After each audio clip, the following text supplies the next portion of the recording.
What on earth is Dana White doing? He's trying to get Charles Oliveira killed out here, man. Oh my God, Charles Oliveira was just knocked out like 30 days ago by Ilia Topuria. Now we're throwing him right back into the fire just a couple months later? What are we doing? This is not how you treat a 35-year-old legend. Now listen, in terms of the actual fight itself, in a vacuum, Charles Oliveira versus Rafael Fiziev, you just told me that as a blank slate, I'd be super excited. That is an amazing fight, great stylistic matchup. We have two Muay Thai style strikers, which in my opinion are the most entertaining style strikers. Charles Oliveira with his great jiu-jitsu and Rafael Fiziev just with his explosiveness. I love the fight at first glance, but when you consider the context, it just really is a bummer. We have Rafael Fiziev coming off a lot of rest. He's 32 years old, about to hit the prime peak of his career, versus Charles Oliveira, who just suffered the most brutal knockout loss probably any fighter has experienced in 2025 and easily the worst of his whole career. And now just 30 days after he gets knocked out, you book him again? And listen, I understand it's in Brazil. Charles Oliveira was probably pressuring Hunter Campbell and Dana White to get on this card, but if you're Hunter Campbell and you're Dana White, you say, no, Charles, you're going to wait. Or better yet, if you're Charles Oliveira's manager, how do you let this happen? This is elder abuse right here. You cannot let my king, Charles Oliveira, get treated like this. Now, though that being said, I think Charles Oliveira will probably win this fight. I'm undecided on who I'm going to pick, but I'm definitely leaning towards Charles Oliveira.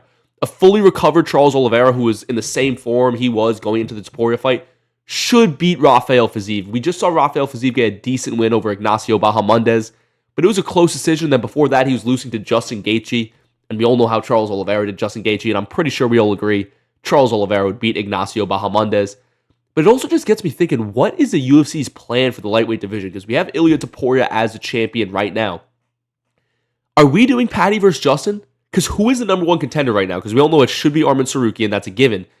But you know Dana White is not giving Arman Tsarukyan that title shot. So with Max Holloway being out for a long time too, is Arman just on the sidelines? Because if Arman can't fight Max Holloway and Paddy versus Justin is pretty much a given, what's happening here? Now, maybe I should slow down on that because Paddy versus Justin is not confirmed. It's not a given at all. In fact, Justin Gaethje has said he doesn't want to fight Paddy, but Paddy does, and I just feel like that's the direction the UFC has been leaning towards for a long time. Make this a number one contender fight. A winner fights Ilia Topuria next. But I just have no idea what they're going to do here. If Arman Tsarukyan is not fighting for the belt, which he should be, you should have matched him up with either Rafael Fiziev or Charles Oliveira in a rematch. We also saw UFC 300. Charles and Arman had that super close fight, split decision. This was the perfect opportunity to let them rematch, and if Arman Tsarukyan wins, he gets a title shot versus Ilia Topuria.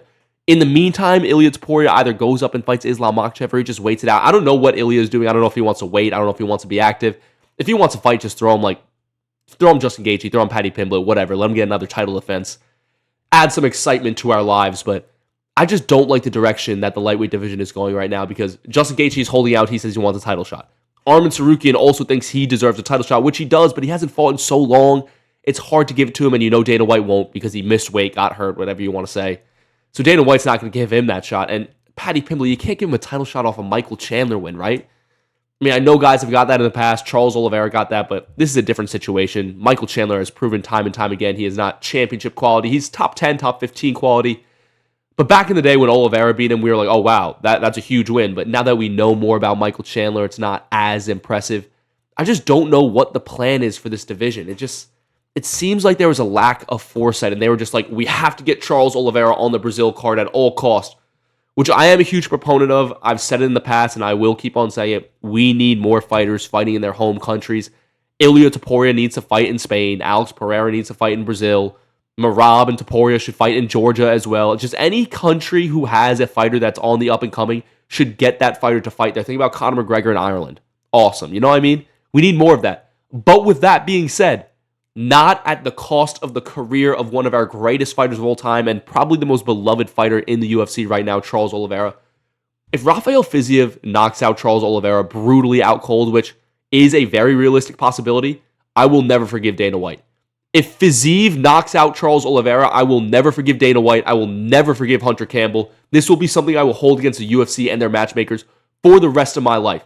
You can't tell me with a straight face it is a good idea to put a 35-year-old Charles Oliveira 30 days after a brutal knockout loss, the worst of his career, against a young guy who's explosive, a striker like Rafael Fiziev who is fresh, hasn't fought in a while. That is just a terrible idea. The UFC is trying to get Charles Oliveira slaughtered out here. And I feel bad, man. Charles Oliveira deserves better. Let Justin Gaethje get slaughtered. Let Paddy Pimblett get slaughtered by Topuria. Let feed him to the wolf. Feed the lambs to the wolf. But not my glorious King Charles Oliveira. Do not let that happen. I'm really disappointed in the UFC here. I don't even have words for it, man. But once again, I am probably going to pick Charles Oliveira to win this fight. I'm going to have to rewatch some of the Fiziev fights, see how he looked versus Bahamondes, because some of that's kind of slipped in my memory. But if Charles Oliveira is the same fighter he has been for the past 5 years, if he has not declined and his chin hasn't regressed to like terrible Cody Garbrandt levels, he is a more skilled guy. He's a better offensive striker. He's a better grappler. He's better in the clinch. The only place where he's not better than Fiziev is defensive striking. That's it. If this is a stand-up fight and there's no grappling, I'd still probably pick a prime Charles. And the fact is, it is going to go to the ground. It's Charles Oliveira. He has the most submissions in UFC history. If he wants to win this fight, his smart game plan is to grapple.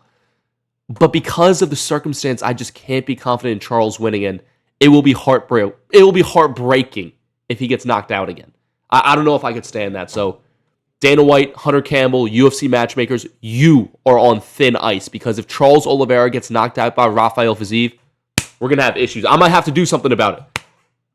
And I'll have to do something about Rafael Fiziev too. I might start training, get in there, knock out Rafael Fiziev. But yeah, that's pretty much all I got. That's my reaction to this news. I'm not happy about it. It is a great fight. I know the 5 minutes before the fight, I'm going to be like, oh, this is awesome. But I'm going to be scared for Charles. But yeah, thanks for watching. Like, subscribe, and let me know what you guys want to see more of in the comments.